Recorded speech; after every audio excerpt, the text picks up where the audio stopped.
Hi everyone, today's recipe is a bit of a novelty. We're doing an Indian dish called Aloo Paratha. As you can see, I've got my apron on. I've also put on gloves. I don't normally use gloves, but I think the time I'll spend washing up my hands after making the dough will sort of kill the excitement of this video.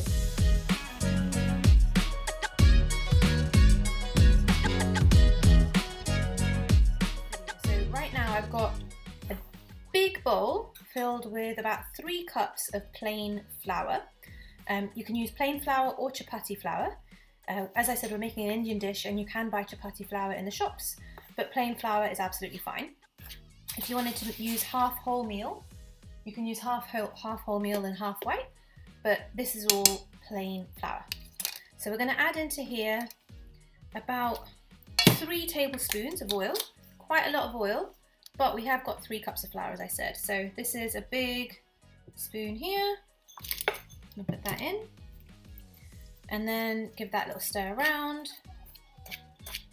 This is kind of the base for making any chapati. You add a little bit of oil to your flour and then you would add warm water. In this case I've got kettle jug water. You can see that steaming.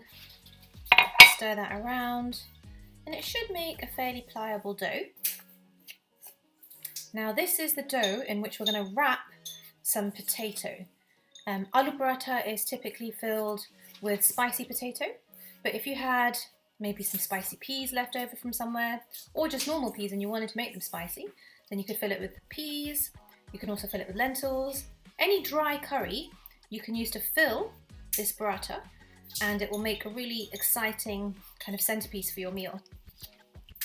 So I'm going to get my hands in there. And you can see that it's coming together a little bit. The key is not to get it too soft and not to get it too firm. So just add water a little bit at a time because it's always easy to add more. It's not so easy to take away. Alright, so you can see you've got one sort of big mass there and then lots of dry flour at the bottom. And I want to try and capture up some of that dry flour. So I'm going to add a little bit more water. And then use the mass to kind of move around, see if it can capture more of that loose flour. There we go. So this process takes a little bit of time, the kneading, but it is, I think, good for the soul. And you can do it in advance. Often they say you should do it in advance and let the dough sit before you actually start rolling it. It makes it a little bit more pliable. But for this video, we're doing it kind of all in one. And often, to be honest, you are in a rush and you don't have time to do it in advance. But you can see from the bowl, it's almost wiped clean now with all the loose flour. All of it's coming together in this mass. Got just a tiny bit of loose bit there. Going to see if I'm going to grab that with just the teeniest drop of water. Perfect. And we've got a fairly soft dough here. And if we were going to let this sit for a few hours, what we might do is just give it a light spray of oil to keep the surface soft and not crunchy. But even if you don't do that, it's fine because you can always remix it to get rid of any crunchy bits that might have dried out over the course of a couple of hours, or you could just cover it with maybe a wet tea towel or a damp cloth or something like that. But there we go, we've got our ball of dough here. I'm going to put that to the side for a second and I'm going to get our board that we're going to roll on. You probably wouldn't have a wooden board like this, but you might have a chopping board. I often use a chopping board as well, so there's no big work about that. Now I'm going to grab a little bit of the dough, about a golf-sized piece. Oh yeah, and at this point I'll take my gloves off because the messier part of everything is done. And I think this part is easier to do with gloves. Sorry, without gloves. Okay. So this golf-sized piece I'm rolling to make into a ball, and we are going to fill the filling in the middle of this. So it is a little bit fiddly, but as I said, this is kind of a showpiece. So what I'm doing now is I've taken that golf-sized ball and I'm flattening it out a little bit. If you can imagine how people make pasta, this isn't a million miles away from a filled pasta, or maybe even a dumpling if you've made dumplings before. So there we go, we've got a sort of somewhat circular piece of chapati dough there, flattened into a circle. Now I'm going to grab some of my filling, and I think the filling you would have to prepare in advance. This is spicy potato, a bit like a potato curry, but just drier than a normal potato curry. And we're going to put fair chunk of that in the middle. Maybe when you're starting you want to put a little bit less potato as you sort of get used to the quantities, but what you should be able to do now is close up the edges so that you've basically got a ball that has the filling on the inside. I might take a tiny bit out there. The filling on the inside, the potato filling or the pea filling or whatever spicy filling you're using. And then we've essentially got a ball that we're going to now roll out. And while I roll that out, I'm going to put my pan on. You can see that I've got kind of a crepe pan here, or a dosa pan, or a chapati pan, just a flat, very flat frying pan. I'm going to put that onto medium heat so that heats up.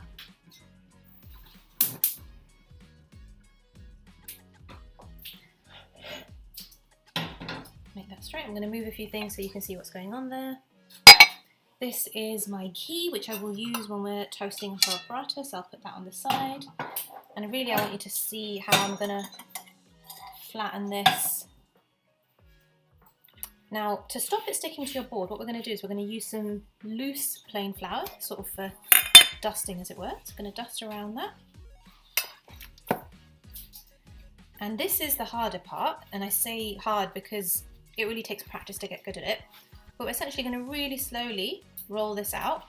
And remember, that filling is in the middle, so you don't want to go in too hard or too fast because you're going to squeeze that filling out. So be conscious of any cracks in the dough. Try and kind of keep them closed. And you don't have to go very big with the paratha. Once you get practice, you can make massive ones, like dinner plate size ones. But when you're starting out like we are, you can make them sort of the size of a saucer. Or even smaller if you're kind of not quite sure you've got your proportions right. Just rolling this out, and you can see mine is still sort of holding that circular shape. But if I was to go very big, it gets much harder to keep that circular shape. And the key really is just to keep moving it around so that it's constantly got the flour on it and that it's not sticking to your board. Even if a little bit of potato escapes, just kind of close it up if you can. And I'm going to keep mine fairly small, as I said, so about the size of a saucer or a very small bread plate. And I'm going to fry it up like this. As I said, just keep checking that you're not sticking to the board. If you are sticking a little bit, just employ more flour. It's normal to have a little bit of filling peek out, so don't worry if you see that. Okay, so here we go. That's our very little paratha. We're going to put it onto this hot stove. Now the first go around there's no fat, so you just put the drier side, pick whichever side looks drier. It will be the one that has the closed top as opposed to the open top. And then just put that down in that pan and let it dry toast for one circuit. And while that's dry toasting, we're going to grab our second golf ball, and I'll roll one more for you guys so you can see kind of the fact that I'm not lying about you, the fact that you do get better as you go. So as I said, you make that little golf ball, and once it's perfectly round, it's much easier to then flatten. And you can roll it a little bit too if you prefer to roll it at this stage rather than use your hands, but either work. You can recall hopefully that the first one I did just by rolling, sorry, just with my hand. This one I'm going to do with rolling. I'm going to make this one a little bit bigger. That way when it comes to putting the filling in, it will make it slightly easier to get that right. Okay, now just keeping an eye on our pan here, you can see that first one has toasted on one side. I'm going to grab a spatula and we're going to flip it one time, and we're going to flip it once again after this. So this is the first flip, and at this flip, the first flip, we're going to add a little bit of ghee on top there. Ghee is clarified butter. It tastes wonderful. It's not particularly good for you, but if you're having it on very rare occasions, I think it adds a great flavour. So clarified butter, often used in Indian or Asian cooking. Okay, coming back to this. Making this dish, as I said, it's a labour of love. It requires multitasking. It's delicious to eat. It's pretty much my favourite Indian item. This time around I've got a little bit less potato than I started with before. Again, just going to close it up. You're making a sort of dumpling, squishing it down. Got that sort of circle there. And you can dip it straight into your flour as opposed to dusting the flour if you like. Got a little bit of scraping on that board I'm just going to get rid of. There we go. And then you're going to just keep rolling. At the same time, you're conscious of what you've got on the hob, and that's going to need flipping in another minute or two. This is definitely a messy dish to make as well. But as I said, it's a real delight to eat. It's the kind of thing that I'll order in a restaurant more often than not because it's a lot easier when someone else makes it for you and you're not trashing your kitchen or going through all of these individual stages. Okay, so you can see this one's still quite little. I'm going to take a break from that for a second. Going to check my pan here. All right, so this probably needs flipping. Ideally, you want it to be kind of a golden brown. You can see it's got a little bit of colour on it, which is perfect. So now the ghee side is down, and the top side can also get a little sprinkling of ghee. That also helps with the colour. It gives it a really lovely toasty brown. You can see there. Oh gosh, nearly lost that. There you go. And that is almost done because it had pre-toasted on that side already. I'm going to come back to rolling this one. Now these are quite filling because you've got the potato and the flour. I would say I usually only eat about 2, but it depends on how hungry you are. I know boys who can put away at least 10. And it's often served with yogurt or raita, which is yogurt with cucumber. You could have it with tea, like an Indian chai, or a chutney, maybe even a pickle. Whatever you're in the mood for, really. In some parts of India, this is a breakfast dish, but I associate it with a nice hefty dinner, something like a comfort food dinner. And you can see this one has turned out bigger than the first one I was making, which is good. That's what I was going for. The flour to potato ratio is a little bit higher in this one. I think I prefer it with more potato, but it's certainly easier to roll when you've got a bit more flour. All right, so our first paratha, just check it the other side, is it brown? You can see that's pretty. That is ready to go. I'm going to put that on our plate and I'll show you what it looks like in a second. I'm going to get this on the hob now. And remember, the first side that you put down is the drier side.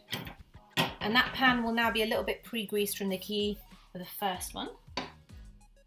You can see that this is what the aloo paratha looks like. It's a baby one really, but it's super cute. And I probably won't roll anymore, but we'll just keep an eye on the hob. And I'll move the camera around so you can see how it looks as it cooks. I'm going to turn up the heat a little bit so that we can move a little bit faster. Here we go. So this is the paratha on the hob. And remember, that first toasting, we don't put any ghee down. You put the ghee after the first flip. So here's the first flip. You can see it's got a tiny bit of colour on it already.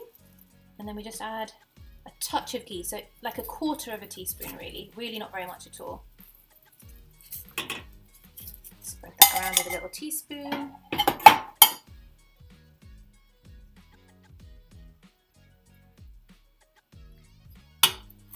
What you can do is sort of squish it down a bit and that'll help it cook faster, but you don't necessarily need to do that. Check the other side, is it brown?